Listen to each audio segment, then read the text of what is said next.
Welcome back. Segment number 2 on the way. I'm Jennifer Fierro, your broad podcaster here in the High in the Lakes with Art Dlugach, the voice of the Llano Yellow Jackets. If you want your Llano sports news, the Llano segment this week is segment number 1. We're going to spend the majority of our time and the rest of our time in Burnet County. We're going to talk about the Bulldogs and the Mustangs. Of course, this is week 5.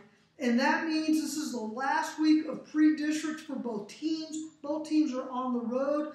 Marble Falls is going to Fredericksburg, while the Bulldogs are traveling to Early. And both of those games do have early times, at least for District 13 4A Division 1. They will both kick off at 7 o'clock.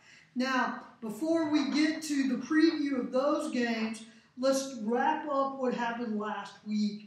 We're going to start with the Bulldogs because they won. Congratulations to them. Beat a stubborn Giddings team last week on the road. Grant Jones, the outstanding junior, he was simply on fire for the Bulldogs. He had 2 receiving touchdowns, blocked a punt that led to a touchdown, and then got an interception on the Burnet 30-yard line that turned Giddings away. Sounds like Sammy Ball. He was simply on fire. And like I said to you before, remember his dad was the guy who gave the pep talk going into that game last week and talked about all of the ingredients and elements the Bulldogs have. You have talked since the summer about Grant Jones and his talent. No question. His dad, the athletic director, Kurt Jones, former head coach, great guy. But you've been on Grant Jones for a long time. Yeah, He's one of the rare, and let me back up. There aren't many grades that can go undefeated for 2 or 3 years, okay? And I'll tell you, talk about a great Marble Falls team. Let's talk about the 2010 Mustangs, okay? That's the 2011 class. That's the David Morgan, Cyril Lemon class, Austin Sparks class. Okay, we knew as Mustangs how great that class was because they were undefeated in the 7th and 8th grade. They never lost a game for 2 years. So when they got to the varsity and got Marble Falls into the playoffs for the first time since the David Denny era, very few people who'd been paying attention were surprised by that. Grant Jones's junior class is a lot like that. I think they went undefeated in the 7th and 8th grade, and I don't think they lost a game in the 9th grade. I mean, they were really, really good. Now, of course, the flip side on that is that when you have a class that is that good, a lot of those kids as sophomores tend to start on the varsity level. That was the case for David Morgan's class in 2008. Because I think Thor Warner, that was his senior year, he was the quarterback then, and then Zed Warner took over the last 2 years of David's, the last 2 years that David was in high school. I say that because that's exactly what we're seeing with the Bulldogs now. A large group of players who start for the Bulldogs in 2022 are juniors, and they are getting the job done. Now, of course, Grant caught 6 balls for 111 yards and both touchdowns. The senior quarterback, Tanner O'Hare, 16 of 30, 187 yards and 2 touchdowns. Outstanding. Of course, I have all of that on TexasChalkTalk.com. That's where you'll find all of the write-ups, especially for the football games over the weekend. You can go there and look all of that up. They are traveling, though, to Early. Early just moved down a division. They were in Class 3A Division 1. They are now in Class 3A Division 2. That game is a very intriguing and interesting game. They are 2-2 on the season. They want to throw the football first.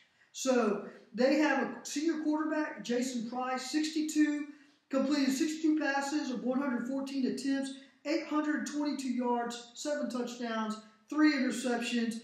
His favorite target is Jeremy Brown, caught 20 passes, 325 yards, and 2 touchdowns. I know Early pretty well. Llano has played them in the past. I have great respect, and those are very good numbers. I think Burnet will beat them by 30.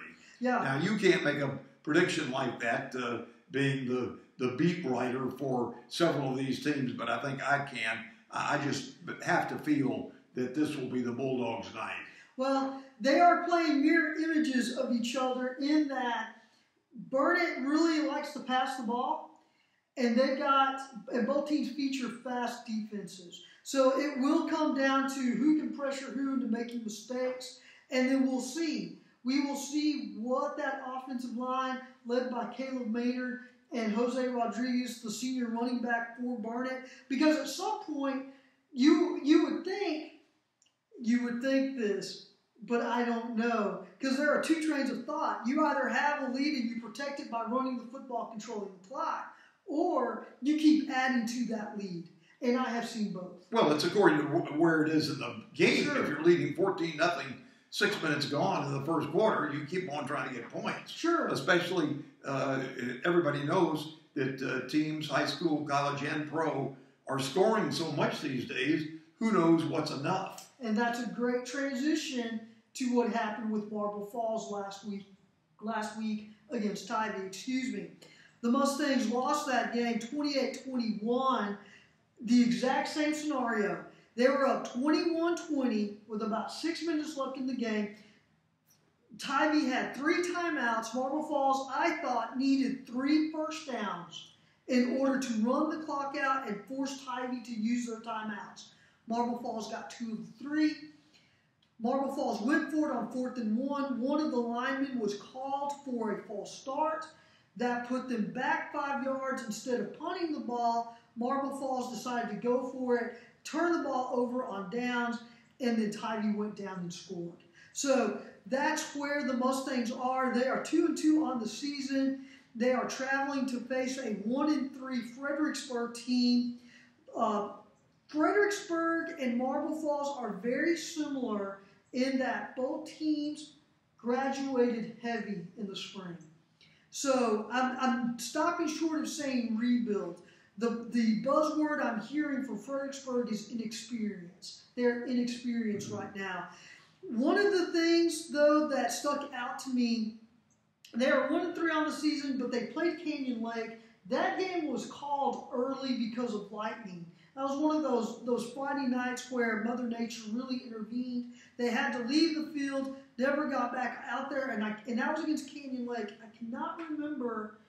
I know that Salado beat them pretty badly. Yes, but I cannot, and that was in week 1. I can't remember. I want to say Canyon Lake may have won that game, 6-0, because it was called so early. But at any rate, their quarterback is Will Degenhart. He's completed 25 of 47 passes, 333 yards, 2 touchdowns, and he has 21 rushes for 108 yards this season. I'm a big fan of Fredericksburg, both the school and the town. I've followed them ever since I came here in 1998. Great sports programs, but this is a down year in football, and I predict that Marble will win this one by 16. It would be nice to see that. Look, I can say this because this is fact. Marble Falls and Burnet are running out of time. Okay? This is the last one. They'll take a bye week, a district-wide bye week next week, and then they'll get ready for district play here. So you got 2 weeks left. 2 weeks to write, R-I-G-H-T, to right the ship. 2 weeks to work out all of the things that you're seeing in pre-district that are within your control, right? The jumping off sides, the holding penalties, the 2 players in motion, the things that are within your control. Part of the makeup for the Mustangs and what I am curious to see. Marble Falls has always felt that 6-minute scenario with Tivy, that's what they're going to be facing in district play. You have to be able to run out the clock and get that 1-point win. And I am going to tell you, I believe that if I were to ask head coach Brian Herman, is this the scenario you want? You have a 1-point lead where you have the ball with 6 minutes left and you got to run out the clock.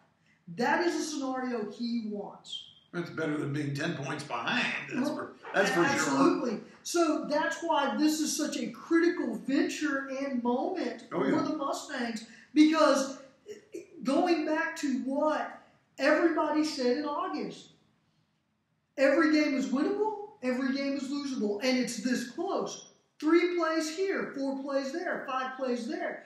If you were to ask the Patriots and the Colts the year that the Colts won the Super Bowl, when the Colts hosted the AFC Championship game, the Patriots boarded the plane and believed that one play separated them from winning that game and going on to win another Super Bowl. One play. In a lot of ways, District 13 4A Division I is very much like that. One play. Well, Fredericksburg is just a 1-hour trip. It's a very nice stadium, and I think it'll be a good game. As I mentioned, I think Marble will win. So I certainly encourage you to make that journey and enjoy yourselves on a Friday night. And you can relax a bit. It's non-district, but I think there's plenty of places to eat in Fredericksburg. Just have a good time and rooting for the Mustangs. Yeah, I think it'll be a great game. As always, we will continue to learn a lot about each of the teams, especially this week and what's happening there. I do want to make mention real quick, I did have a chance to talk to Coach Wood early this week. What he said was they still had 4 varsity starters who did not play in the Giddings win. They were not expected to suit up for Friday night's ball game against Early. So take that the way you want. I don't know if that means that they're not healthy enough. Because of privacy laws, he couldn't go into that. So I'm not sure if they are holding these players back to make sure that they are absolutely 100% ready to go, meaning they could go if they needed to, but take that for what you want. Fact of the matter is, they're not going to play Friday night against Early, or they're not expected to. Okay, Art, we're going to wrap up segment 2. We're going to come back and talk about the 6-man teams, both Faith and Smoking for Jesus. One of them actually started district play. The other one had something unexpected happen to them. Look forward to telling you about that in segment number 3. I'm Jennifer Fierro. He's Art Dlugach. Stay with us. Please make sure you like, subscribe, and share the channel. And always, go to TexasChalkTalk.com for all of your Highland Lake sports.